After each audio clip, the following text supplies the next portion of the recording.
All right, man. Apologize. It's a hot day in Detroit, so if you hear my air conditioner in the background, hey, it is what it is. Appreciate everybody who's gonna tap back in with us today.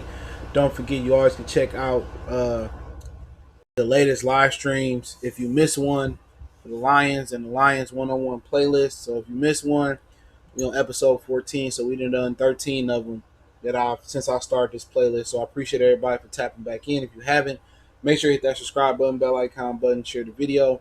Hopefully everybody's having a great Memorial's Day. I know I'm supposed to get to this stream this weekend, but I'm arranging my man cave so I can start back doing my videos down there. So I'm cleaning everything off and getting things together. So I got to get posters and stuff and that type of stuff. So that's coming. So other than that, I do appreciate everybody coming in. Make sure you can do me one solid. It's the best donation you can make. Is to share the video on Common Sense Salute. Share the videos on social media. You want to screen share it and share it somewhere. Share it on Facebook.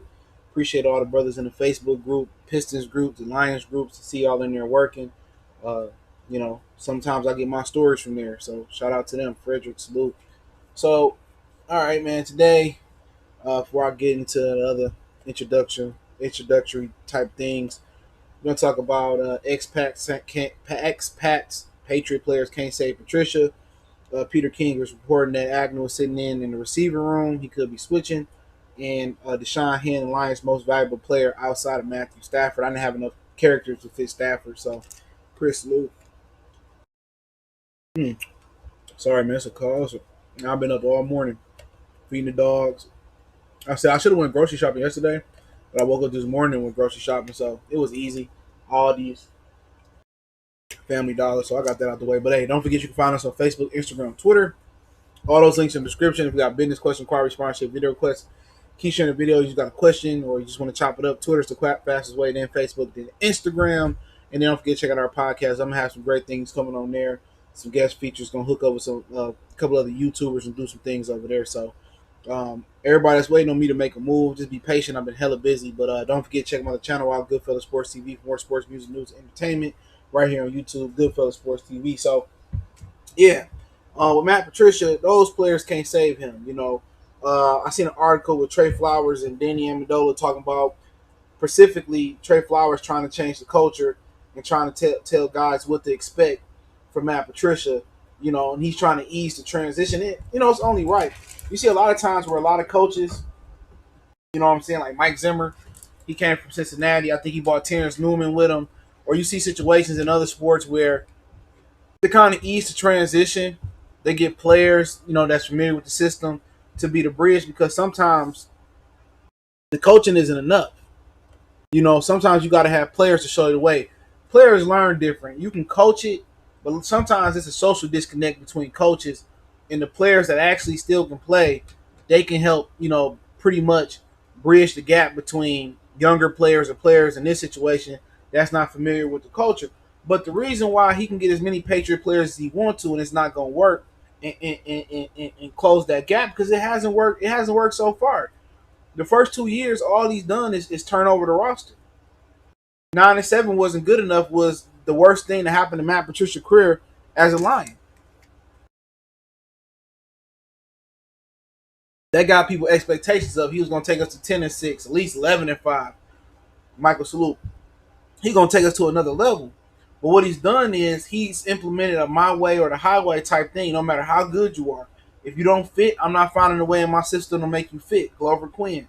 If you don't like being here, Quadre Diggs. If you questioning what I'm doing, Darius Slay, you got to get out of here. And therefore, they have no top 100 players. Now, the lack of top 100 players for the Detroit Lions is not due to, I don't think it's due to just talent. I think it's due to the lack of an owner that wants to win. If Martha and Bill, when he was here, put more resources into the franchise, I think with winning would have came more top 100 players. You know what I'm saying? Is there 100 players better than Matthew Stafford? Absolutely not. But when you're not on Sunday night, Monday night football, you're not making playoff runs. Who really cares what Detroit doing? You know what I'm saying? Galladay is probably one of the top 8 or 6 receivers in the league. Look what he did with the backup quarterbacks last year. But when you're not on that stage, nobody really cares. So the Lions, you can just look at Ford Field as an example. the lack of creativity and a vivid picture into the future, this Ford Field tell you everything you need to know about the Lions franchise.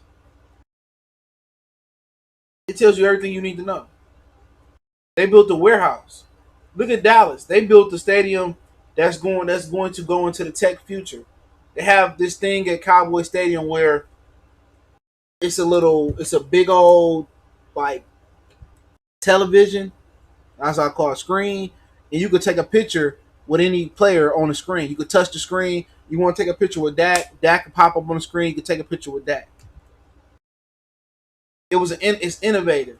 That's when you want a stadium to build to test the time. You want it to be innovative.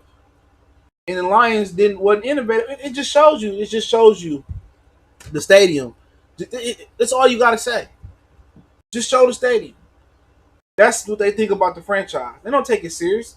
They know all them people 0-16, 5-11, 3-12-1, whatever it may be. They're gonna still fill that stadium up.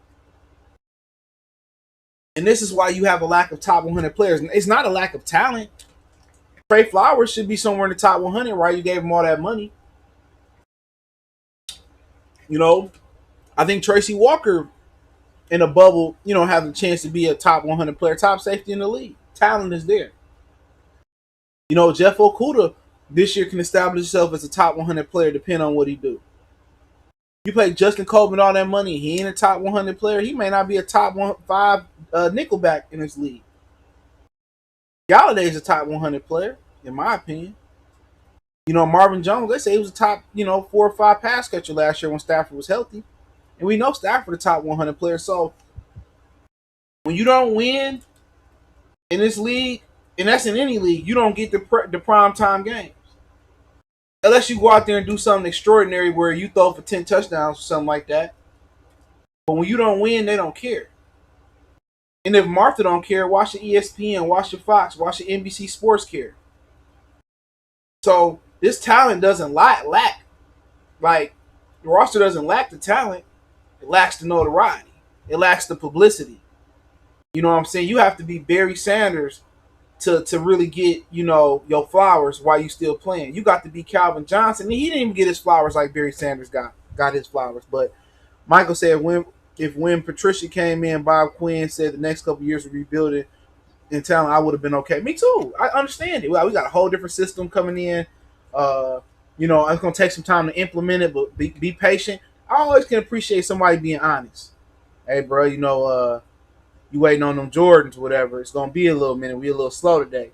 It eases the mind. When somebody can tell you and lower your expectations, it's cool.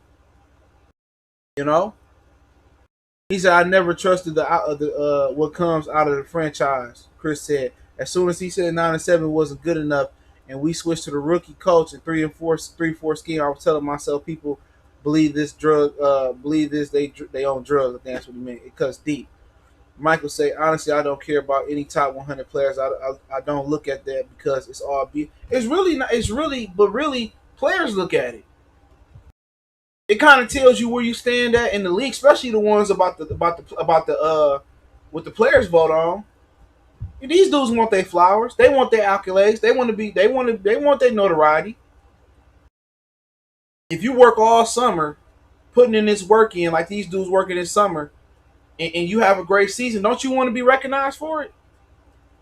Don't you want to get credit for it? Don't you want to just see your name on the list? Of course you do. That only boosts your popularity up in the outside world when you go to the club with the chicks, and these dudes want to be known. They want to be famous. They ain't busting their ass, cutting these calories and lifting these weights not to be noticed and not to win. They want the notoriety. That's like you go to a job every day and you put in work, and if you don't come, the shit shut down or it don't operate like it used to operate. It make you feel some type of way. Oh man, it was a bad day yesterday when you wasn't here, Chris, man, or you wasn't here, Fred. It was a bad day. Come on, everybody can say, hey, it make you feel a little bit better inside. And that's the God honest truth. But those Patriot players that he bringing in, they couldn't convert these dudes into patricianism or patriotism. You know what I'm saying? They couldn't convert them. But it's hard when you have somebody that's from the outside coming into your locker room. A lot of dudes not gonna respect that. Your word holds no weight. Trey Flowers come in the locker room, they paid you, and you Darius Slay. They couldn't pay me. They didn't want to keep Glover. They didn't, they paid Damon Harrison and didn't pay Darius Slay. And Darius Slay is probably overall the best player on the team, definitely on the defense. How I'm supposed to feel? You can't tell me nothing. And don't forget, Darius Slay, Quadre did got more clout amongst the players on the team. They've been around Detroit for a while. So how can the expatriate come tell me some shit that it ain't working? All right, I'll listen to you at first. I'll listen to, all right, let's give it a try. And you ain't winning? I'm doing all these sprints and win sprints, this high school shit after training camp, and I ain't winning? I'm listening to this dude. We playing a scheme he say playing. I'm playing it to the best of my ability. We ain't winning? I'm practicing outside in the cold, and we got a dome game coming up. And I ain't winning? It ain't that I ain't winning for a lack of effort. I ain't winning because you can't coach and your scheme suck. So after a while, everything that's coming out these expatriates' mouths is total bullshit. Especially when you're not playing up to the caliber that people used to. Trey Flowers ain't no Ndamukong Suh. This ain't no, Tavai and Collins and Davis ain't no damn DeAndre Levy at his best here. So when you got people in your ear and they trying to convert you and it ain't working, you can't push it. You can't push a scheme or you can't push a culture and it's not working. 9-7 to 6-10. Under Caldwell, we didn't have to do all this. Oh, Caldwell gave me the day off when my knee hurt. Or Caldwell didn't yell at me and tell me to stop sucking another man's cock. He respected me as a man first, and he came at me the right player. So it's just, you gotta look at it kind of as it's a job. I know a lot of us look at it as a high price price sport, but it's a job. They can't convert bad apples, so he should have got rid of the bad apples off rip. To be honest, when he got rid of Glover, he should have traded Darius. Should have traded Darius when he traded Darius. He got rid of Quadre. So it shouldn't be no excuses. Everybody that's here is his guy. He handpicked him.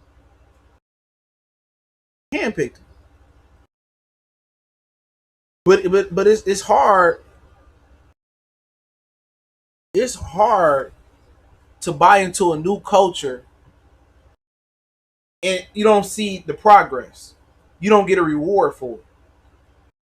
Now, if they come in here and they was winning something, you wouldn't hear nobody complain. Winning cures everything. Losing amplifies everything. Every little thing. If he told him to stop sucking this dude's dick and the Lions went to the NFC Championship game, would that be a story? No. It'd probably be a funny story. I remember, man.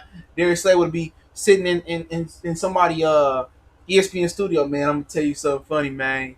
I remember, man, Matt Patricia, man. I wanted to quit Detroit. I wanted to walk out and bust him in his mouth. I remember he told me to stop sucking this man's cock.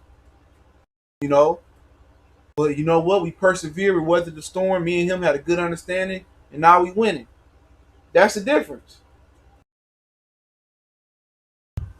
That's the difference. That's the simple difference between winning and losing. When you lose, every little thing hurt that much more. When you win, it don't hurt that much more. Don't. Everything is refreshing when you winning. It's like when you winning in life. When you got money, everything feel better. When your cheese stack right, baby mama call, shit, you got it. Here you go. Everything feel better. But on them cold days when your money ain't right, seem like nothing else gonna go right. Everything go wrong. It's the same thing with football. These Patriot players can't convert bad apples. They only can help convert the young guys or the guys that's open minded and willing to buy into the system. And even if you buy into the system, it's not guaranteed you still gonna win. You feel what I'm saying? And the only thing that's truly gonna save Matt Patricia, not guys that's willing to do what you say do, is basically you got to execute schematically better. You have to be better at game planning. You know what I'm saying? You got to be able to be better at fixing all the holes in your scheme and all the holes in the team. And when he first got here, the biggest hole, it wasn't the defense. It was the passing game. The biggest hole here when he got here was and whoever came after James Stewart rushed for 1,000 yards. It's not rocket science. The biggest hole is running the ball consistently. If you run the ball, it helps every aspect of every phase of football out. Punter got a little bit more room to punt. The quarterback, red zone, red zone is easy to throw into. It helps the defense stay fresh. It opens up the bigger passing windows for Stafford. Play action is that much more deadly for Stafford. That was the biggest problem. We didn't have good defenses. We didn't have good pass rushes. We didn't have solid secondaries. We didn't have excellent passing games. We didn't have the one or two of the greatest punters to ever punt. Greatest kickers to ever kick in our team history. But the problem is the lack of running the ball consistently. Tired of it being 4th and 1 and we play action or we bootlegging out or we throwing sweeps, we can't pick up a yard. Any coach that come to Detroit and they not number one priority ain't to fix the running game, they gonna fail. And they came in and acting like that was a priority. We're gonna have a run game coordinator, offensive line, 2 offensive line, and all this, and it didn't work. You got to find a way to run the ball. You run the ball, Stafford probably win MVP. You're going to win football games. Because if it rain outside, you go to Chicago, you go to Seattle in the playoff and it rain or it's cold. Two things that travel, a running game and a motherfucking defense. That's how you build the football team. It's not rocket science no more. You got to be solid in all 3 phases, but the kicker can kick in the elements. You know what I'm saying? You may not can pass in the elements. But 2 things that travel? That running game and that defense. And those are 2 things that the Lions have been lacking, especially the running game. It's simple. You find you the best and the most physical offensive guards. You find you some good tackles. You got a good center. That should be the priority, not drafting a cornerback. Not looking to replace Matthew Stafford, to be honest, that shouldn't be the top priority. Them 5 people up front and them 2 running backs in the backfield. That should be the priority. If we can't get it north and south, then we got a problem. If we can't stop the run and we ain't physical and fast on defense, well, then we got a problem in the front set. We can't even talk about safeties and DBs. Can't talk about that shit. It's simple. Football is not complex. The recipe to win is not complex. The game of football is run in the trenches. You have to be able to run the ball, stop the run, and then everything else comes after that. Everybody want to kind of make it complex. It's not. If you can run the ball, some guy like when Green Bay made a championship run with James Starks, everybody talk about how good Rodgers was, but it really was James Starks that opened the offense up. You had to respect him. It's give or take. If you got a quarterback that can spread it out and throw the ball around the field, great. But he ain't going far without handing that ball off.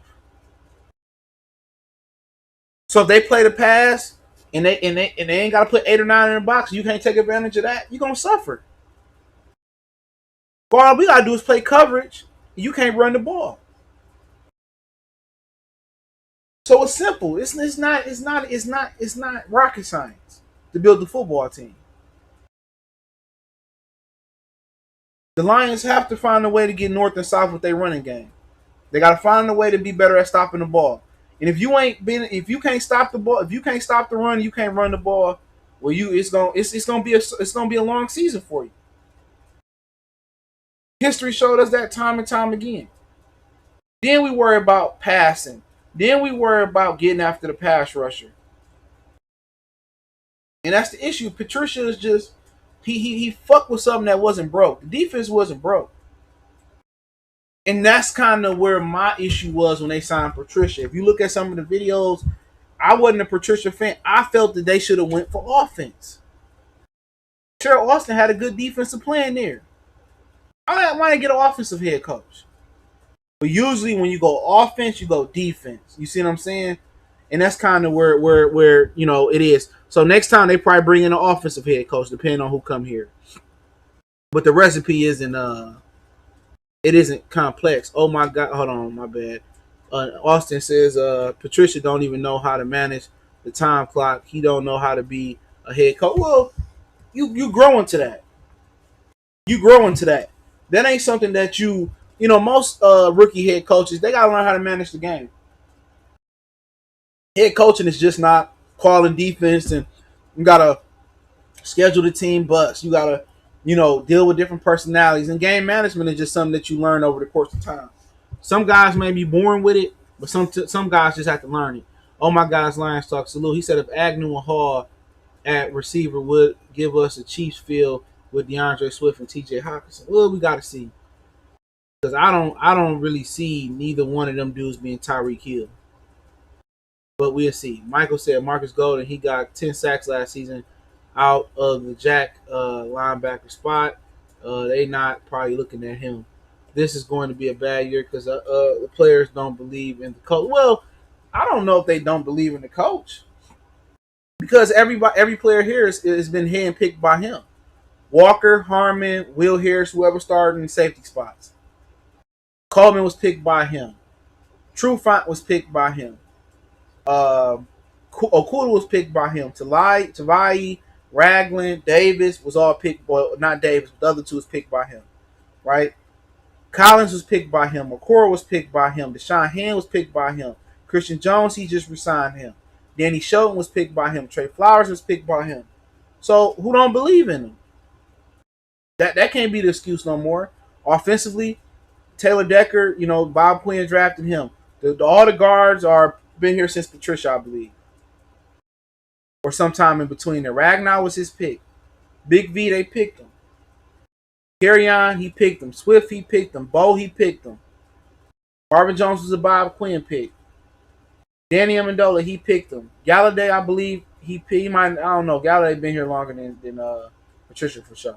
But like 88 or 90% of the players that we named, Patricia handpicked them. You feel me? So that ain't no fucking excuse. All these dudes are his dudes. The new special team coordinator, he picked them. Udelin, the defensive coordinator, he picked them.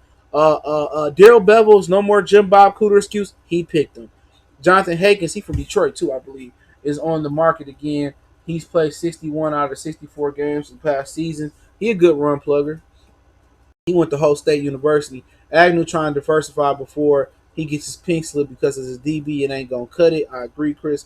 Odysseus, he said toxic Lion fan base that don't want the effing they're talking about. Keep that. Yeah, okay, whatever. It is what it is. Haters gonna hate. How's a fan base toxic and they ain't won in forever? Like I said, man. Get that optimism shit out of here. We talking real shit. Frederick, 7 players have spoken out against Patricia. 7 players, if you know how to read, you will know this. Yeah, all them Blair players is gone. So all his guys. He said I ain't even playing. He's a troll. I'm still looking for Ghost of Tribe Truth or whatever his name is. Where the hell he been at? Yet the Lions are hell bent in adopting the Patriots winning culture. It's just not going to work. Exactly, Frederick. It's not going to work without Bill Belichick and Tom Brady. I'm telling you, well, at least one of the two. Patricia may be a rocket science, but he has no football science. I agree. Oh my God, Lions talk Kevin Jones, the running back.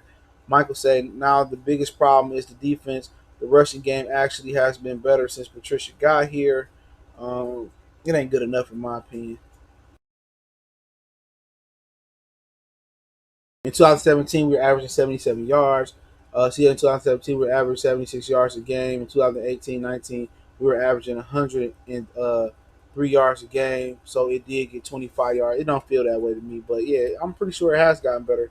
But it still don't feel that good. Situational football, I'm not confident in 4th and 1 or 3rd and 1 they could pick it up. But to me, it hasn't gone. It's not where it needs to be. And that's just my hold on, excuse me. I'm dropping my phone. That's just my humble opinion. Maybe it has increased, but it just don't seem good enough. If it become good enough, then what I'm saying.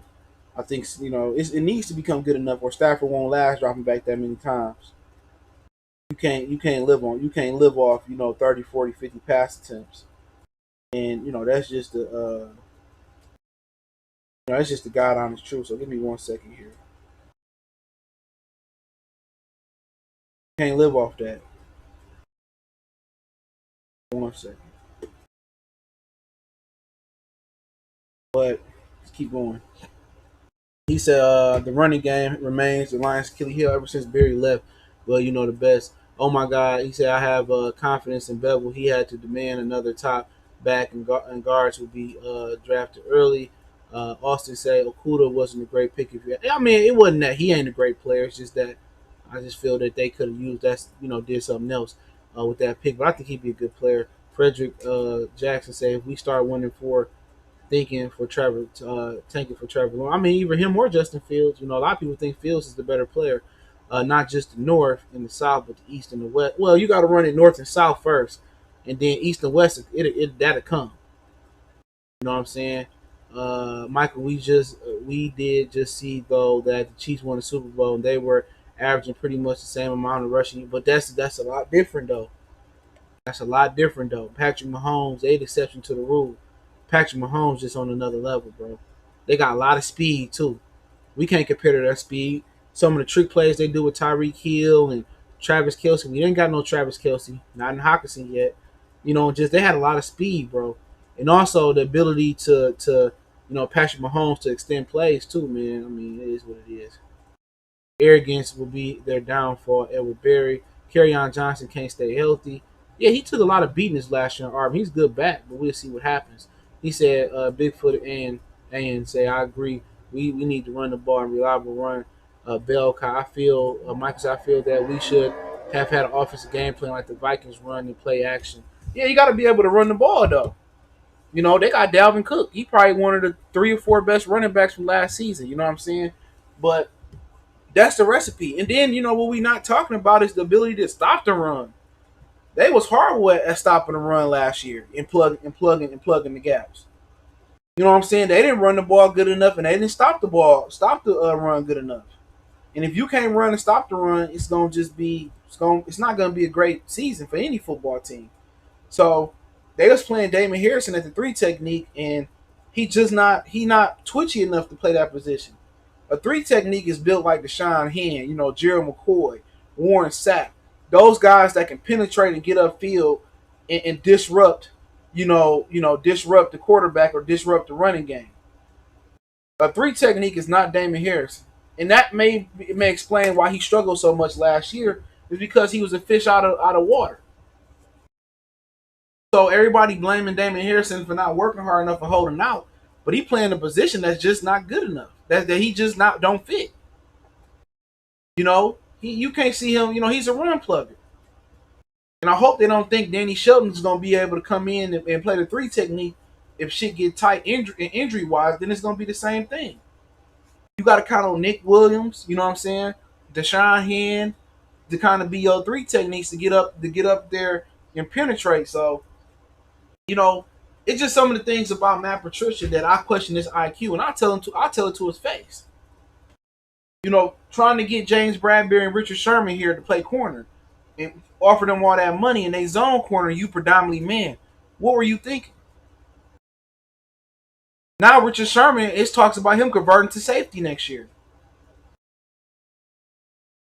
So I didn't understand personally why he was infatuated with replacing Darius Slay with his own corner. Bradbury and Darius and Richard Sherman, once upon a time he tried to get here. He just didn't. They're not man cover corners. We all know Richard Sherman is a zone corner that can press, and he got great anticipation. He can jump routes, but he's not a guy that's going to be able to travel and cover guys man to man. This is my opinion on it. But this is just I question a lot of things about Patricia, but those players can't save you. They can preach and they can implement your culture or your creed, whatever you want to call you trying to implement from the Patriots. But one thing we've seen before is this has happened time and time and time and time again. Bill O'Brien tried to do it. Charlie Weiss tried to do it. Josh McDaniels tried to do it. You can't emulate what Bill Belichick done. All you can do is build your own culture. Is build your own football team. And another thing about the Patriot way, it's starting to tarnish. Last year, teams figured out how to beat the Patriots is with speed. They lost to almost every mobile quarterback they seen last year. Lamar, Patrick, Deshaun. Um, they lost to Ryan Tannehill in the playoffs. Every dude that was mobile, they lost to him. You know why? Because that slow front seven that they playing, they got to make the adjustment. You got to have athletes in the front seven when you running against Lamar Jackson. When you playing against Patrick Mahomes, when you playing against Russell Wilson, Aaron, you got to have athletes. It's not just about their ability to run for a first down. They manipulate the pocket. They buy time. So the Patriots defense is basically is getting aged out on how they built their defense. Big, slow linebackers with big, slow defensive linemen. It's not gonna cut it no more. They got rid of Richard Seymour before, when he was getting older. They got rid of Chandler Jones. They got rid of Jamie Collins. Everybody, Kyle Van Noy with the Miami Dolphins, but they like that slow defense. You can figure it out. They thrive against, Peyton Manning, Jared Goffs of the world, Nick Foles of the world. But when you get into the new age quarterback, now it's starting to become a requirement that you have to have some mobility. That Patriot defense, it'll stop a statue in its tracks. It will. They'll be able to stop the run, be physical up front. They got good DBs. But now, when you extending the play and shit breaking down, they don't have the athletes in the front seven. The same way the Lions is built. They don't believe in speed. All it is power and strength.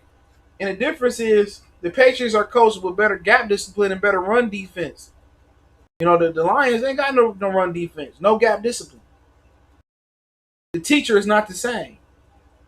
The architect is not the same. Bill Belichick is the teacher and the architect with the Patriots. We got Matt Patricia. He can't teach it and implement it the same way Bill Belichick can. And then you add on to where that defensive style is starting to age out. You can't just have Lawrence Taylor on the line no more like they did in New York. They was all big and slow in New York when Bill Belichick was the defensive coordinator with Bill Parcells. Now you gotta have speed. Your linebackers gotta be sideline to sideline. Your defensive ends gotta be able to get upfield. And it's because it's a new era for quarterbacks coming. It's a new era. It's the mobile quarterback. But and you kind of add that up with him with the defense starting to age out. As far as they have to, Bill Belichick, we'll see if he'll be able to make the adjustment, and maybe he will, maybe he won't. Maybe football has passed him by. Everybody fought out their prime, but when you say that defense is starting to get figured out, or it's starting to kind of age, kind of like Bill Walsh had to get out. Tom Landry had to get out. Sometimes the game passed you by. So if the game is passing that defense by, you got to be able to make the adjustment. Can Patricia make the adjustments to that defense? We'll see this offseason. You can't just play man and bend don't break defense. You got to be up there and have some sauce with it. Blitzes, stunts, confusion, who coming, who going. It's a basic defense that people will be able to figure out. It ain't that much bend in the world. It's just not. But that is what it is on that point. But we'll see what he'll be able to do. But let's talk a little bit about Agnew switching positions now. Switching to receiver. I don't know what his skills is like switching to receiver. Other than running some jet sweeps, can he catch the ball? Can you teach him the route run? All you got to do is kind of learn a couple routes early on. What Tyreek Hill did becoming a full-time receiver, that's an anomaly. If it was that easy, a lot of guys would be able to convert to receiver and do it. He probably got to learn to run the 9. He got to run the skinny post and maybe a short route, a bubble screen or a jailbreak screen or something like that. But, you worried about, getting off the line. You know what I'm saying? Setting up receivers, stacking them, doing certain things, coming in and out of breaks. That's a lot to learn for Jamal Agnew, in my opinion. It's a lot to learn. But running back position, I don't know. I don't know. Maybe receiver be good for him. I mean, Calvin Noy, he's still learning to play linebacker, and he ain't really mastered it yet. So, it just might be over with for him because Huntley might come in. I mean, Tyler Johnson, he got his feet wet in the league, so he can return kicks too. So Agnew did have somewhat of a rebirth, and he scored a couple touchdowns last year. But it may be a situation where he may be gone. I think it's best for him to try to perfect him in the nickel spot, but he getting killed in the nickel. So a lot of times for me personally with the Lions, I just don't think they teach well. I don't think they coach well. You know what I'm saying? It's just too. It's like a lot of players come here and they just don't develop well. And I think if they do succeed here, it's just what they doing in the off season or it's just their natural talent. And I don't know if they got the coaching or the teaching to show Agnew how to be that great receiver. I think a lot of this shit boils down to the line not playing well, the backs not reading the holes well, and some of the other dudes on the position coach. I don't think they had good position coaches. I truly believe the Lions lack. I truly believe the Lions lack coaching, teachers. You know what I'm saying? But as far as Agnew, it's just hand-eye coordination and learning the route tree. You give him a couple routes he can run, nine skinny posts, maybe a bubble, maybe a drag, maybe a whip.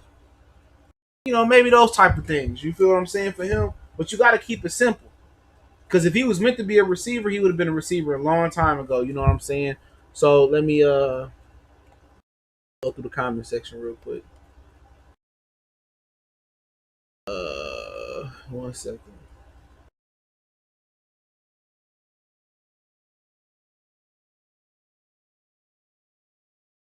He said, "Look how easy to let Arizona come back. Just bend, don't break. He didn't get aggressive. Running game should be decent with Johnson, Scarborough, Swift, and Zenner. Zenner been gone. I think he on somebody else's practice squad. Bigfoot in salute.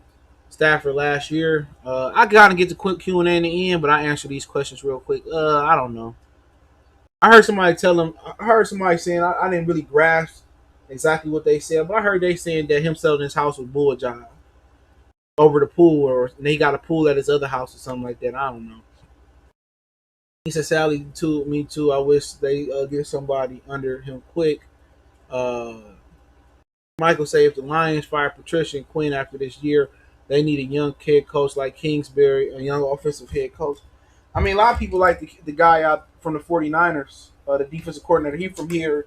Don't forget Adam Gase. He coached here, and he stayed here for a while too. I don't like him as a head coach. I'm just saying, whoever the next Sean McVay is, I think somebody they need a hard ass. That the hard nosed coach. I mean, if Mike Tomlin become available, he'd be the guy I look at. But they need somebody that can get this run game going. Damon Harrison was good. He didn't want to be here. Yep, he ain't nowhere right now. We need to stop the run this year. I agree. Frederick say not only the Lions need depth, but they need youth bad. I mean, let's look at the positions. I'm just going off the top. Shelton, he old. Flowers, he all right. Linebacker core is pretty old. I mean, Tavai is young. I think he's the only young guy there, really, in a core, depending on what he play. So they old in linebacker position. Secondary, they fairly young. I mean, Trufant ain't gonna last long. I picture Armani coming in there. Offensively, yeah, they old. Marvin Jones, Danny Amendola, uh, they old and slow there. So yeah, they kind of need some more youth movement in there. I kind of agree. If Patricia could be Don Brown, I would be okay with that because he means he blitzes. Yeah, a lot of teams struggle in college picking up those blitzes that Don Brown come with. I could live with him being over aggressive. For a dude with his attitude, you would think he would blitz more. Agnew was not that good at corner. I could see him switching positions. Michael Slow-Mo say if hands stay healthy, their defensive line could be decent. Yeah, he was the key last year. I'm gonna get to him.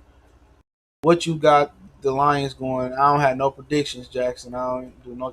I like Eric Bieniemy. I think that's his name. The offensive coordinator from the Chiefs. Yeah, I can dig it. Shelton is 26. Man, shit, man. He don't look 26. That motherfucker slow as hell. I just don't see him being the answer. A lot of people high on him.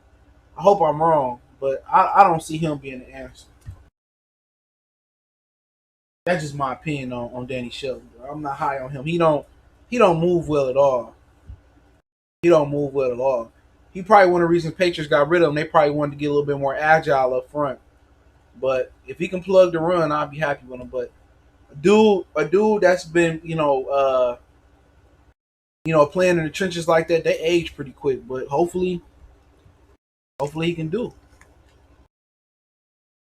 When you that big, and you know, I don't know what they played in Cleveland. Was he two gapping or what? But you eating up them all them blockers in there, he got a lot of stress on them limbs though. But yeah, with Agnew, they got to, we'll see. He got a lot of speed, but they just admitting right there that they got a speed problem. They just admitting that they got a speed problem.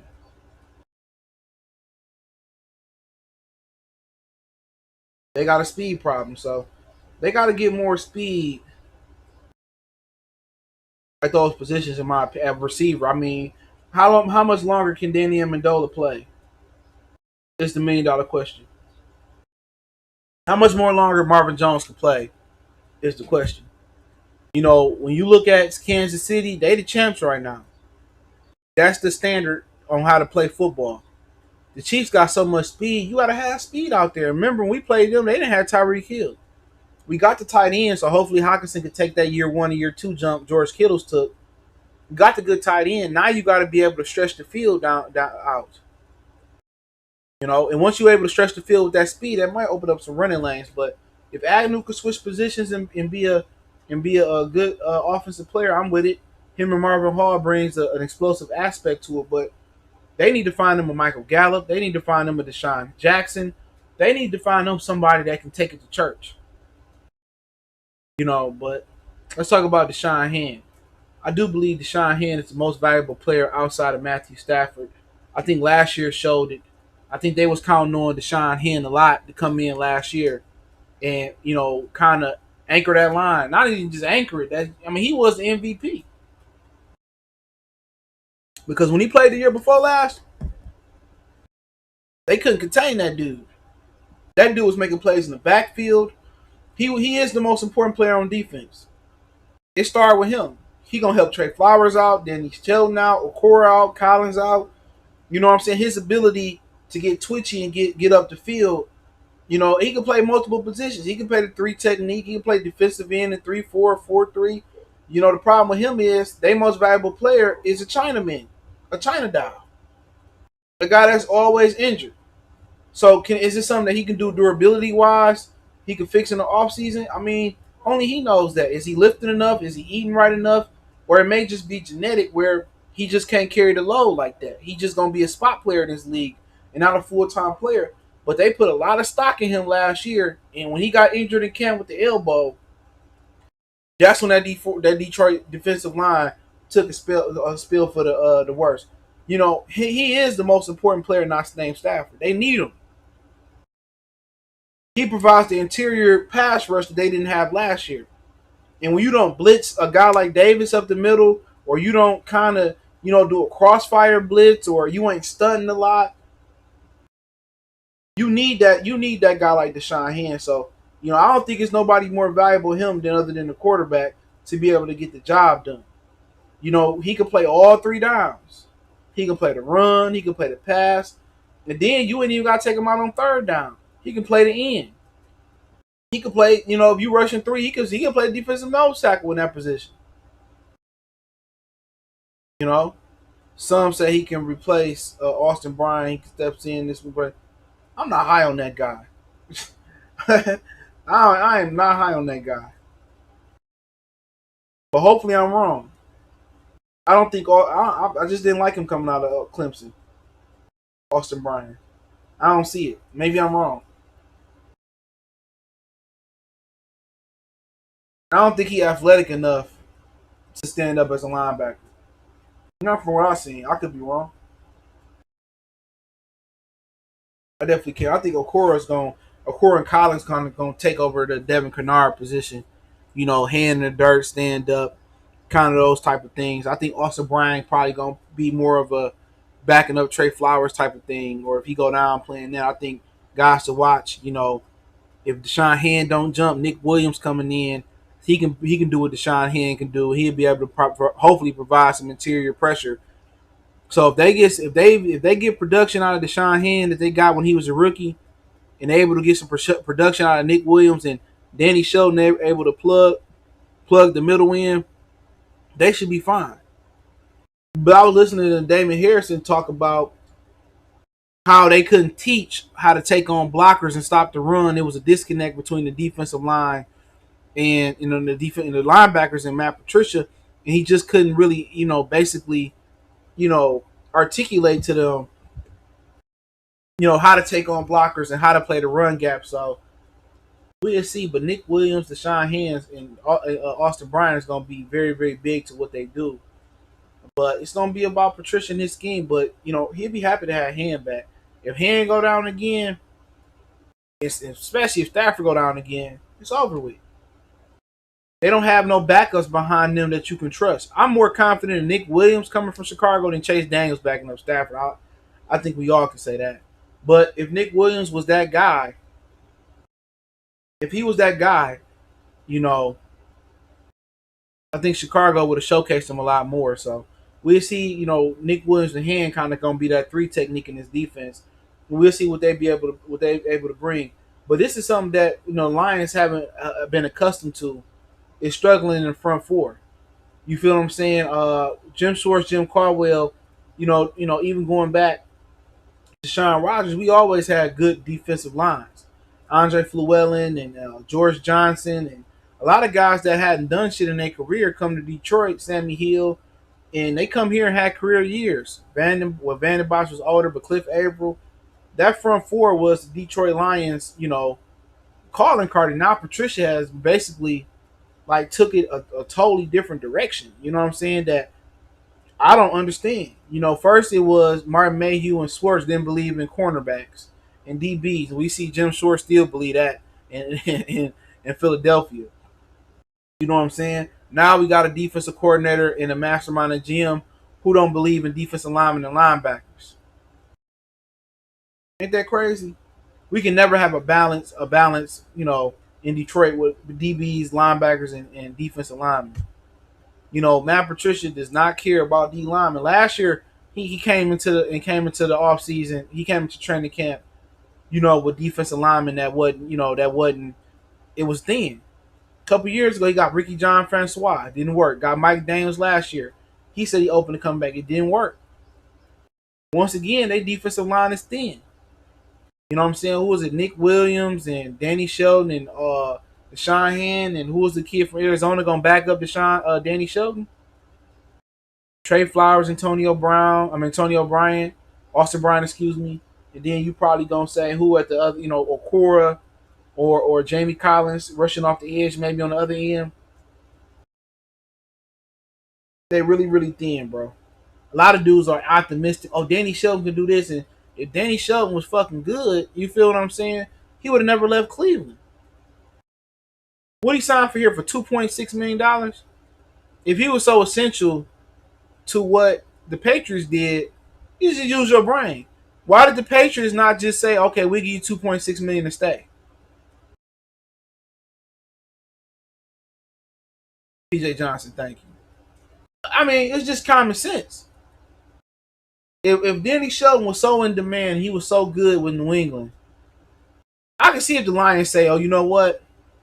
Yeah, Peninsula. I keep forgetting the kid out of Utah. And you say, you look at the situation, you say, well, I can see if the Lions gave him like $10, $15 million, but they asked for Danny Shelton like $2.6 million or something like that. Why wouldn't the Patriots just match? 2.6 ain't shit. That ain't gonna break your cap. Same thing I was saying with Trey Flowers. The only other team I heard that was interested in him last year was Miami. nobody else was going to pay Trey Flowers that type of money. Maybe Miami wasn't going to pay that type of money. Obviously, Miami wasn't going to pay that type of money. Why would he come to Detroit over Miami? They both losing. If I'm going to lose, let me lose in style. Let me lose with a motherfucking Flamingo shirt on. So, that's just my thought about it. If these dudes are so in demand and they so good at what they do, why the fuck they end up here? This is my opinion on it. But Deshaun Hand is basically, him and Stafford stay healthy, the Lions should be able to have a really, really good season. You know what I'm saying? If they don't stay healthy, down the drain. People ask me, y'all can ask questions now. I'll get to if you got any questions related to Lions, I'll get to them. And people ask me, what record does they have to say Patricia job? I don't know. I say like 6 wins. And people got to understand, this is the same organization that went on 16 and gave Martin Mayhew and Tom Lewine a promotion. Bob Quinn represents the end of the Millen era. A lot of people don't know that. Bob Quinn represents the end of the Matt Millen era. That's a fact. Martin Mayhew and Tom Lewine worked under Matt Millen. All them years they was taking Charles Rogers over Andre Johnson and DeMarcus Ware. Bill Ford gave somebody a promotion after going 0-16. He didn't burn it down. He's a fucking idiot. I said to his face, he's a racist. Not gonna miss no words about that dude. And Martha Ford is, different from her old man. She's an idiot. William Clay Ford, Bill Ford, fuck him. Well, Bill is short for Will, ain't it? I believe it is. I wouldn't wear no WCC patch on my jersey. You can suck my dick. Patricia style. Michael say, is Everson Griffin a 4-3 in? Yes, sir. He's a 4-3 in. PJ Johnson and Panensi. Panensi dominated lower opposition. We'll see what he got, but yeah, he'll be in the running. I'll take Blog over Daniel. I don't think Daniel was that good. He couldn't even beat out Trubisky last year. That should tell you all. That should tell you everything you need to know. I don't know where the Patriots spending their money at. Stephon Gilmore. I remember looking. They had like $1 million in cash space. That's crazy. Maybe that's what it was.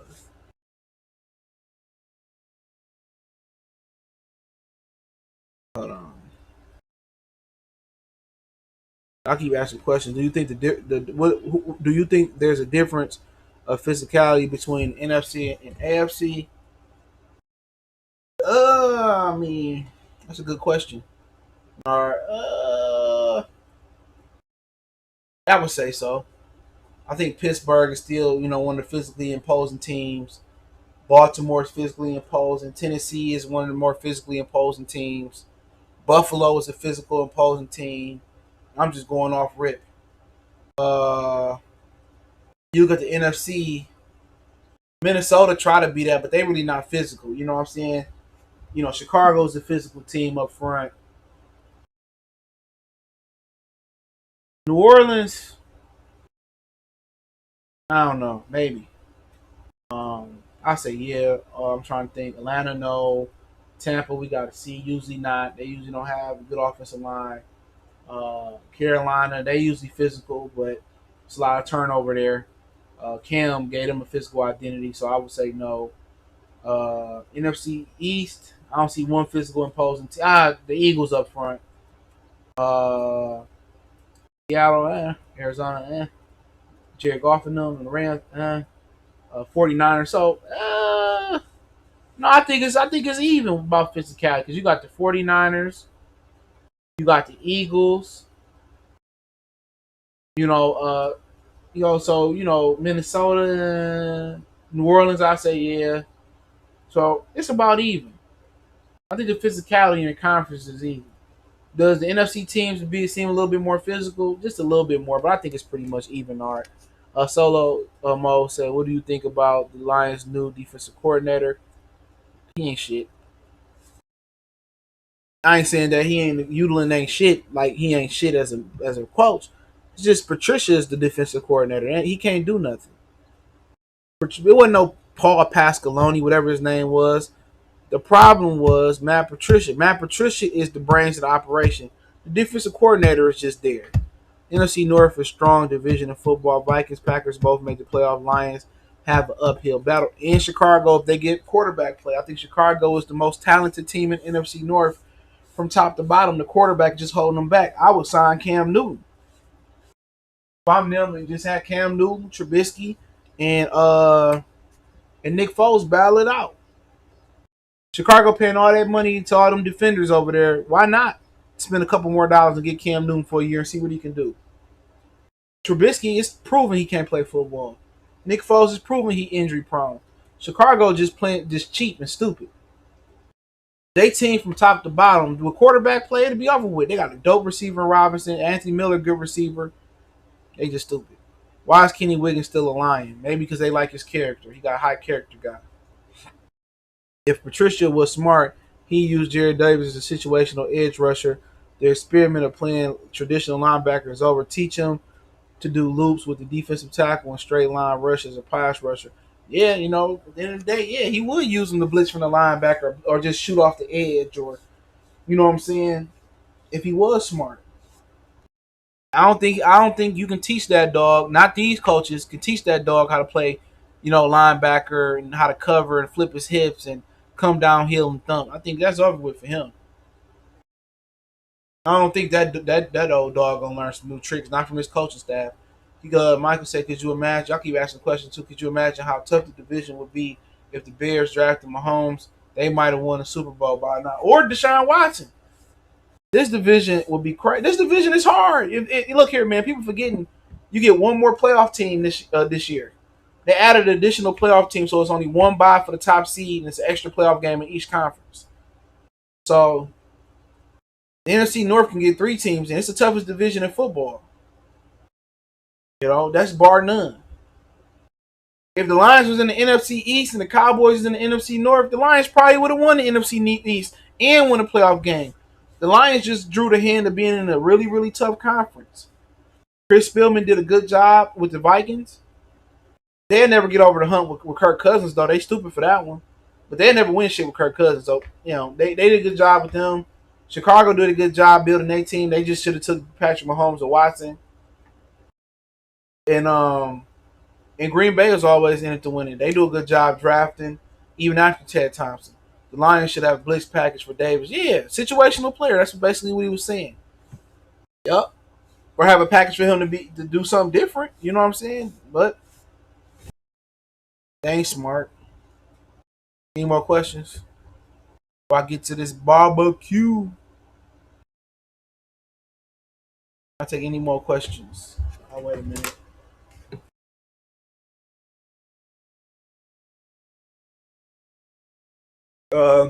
You think the Lions start like 1-6? Do you think Patricia will show Martha will show Quinn and Patricia the door?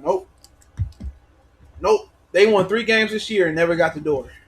They lost the last 8, 9 games or some shit like that. She ain't gonna fire them. I think they're gonna be here to stay, bro. Real talk. I don't think they're gonna fire him. I can't wait till they sell this team. It may never happen, but in my lifetime.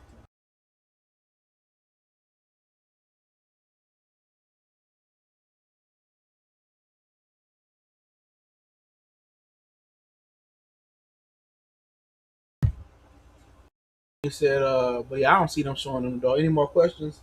But if you don't have no more questions, man, don't forget you can follow me on Facebook, Instagram, Twitter. You can reach out if you got business question, inquiry, sponsorship, or video requests. Man, I do appreciate everybody for tapping in. Twitter is the fastest way to get in touch with me. So, if you got a question, a video request, or whatever situation may be, hit me up on Twitter. That's the fastest way. Then Facebook. Don't forget you can make a donation to Cash App, PayPal. Best way to donate for me personally is to share the video. And don't forget you can check my other channel out, Goodfellas Sports TV, right here on YouTube. So appreciate the love, support. Let me know what you guys think in the comment section on the rest of the videos I do. One time for the one time Motor City Sports.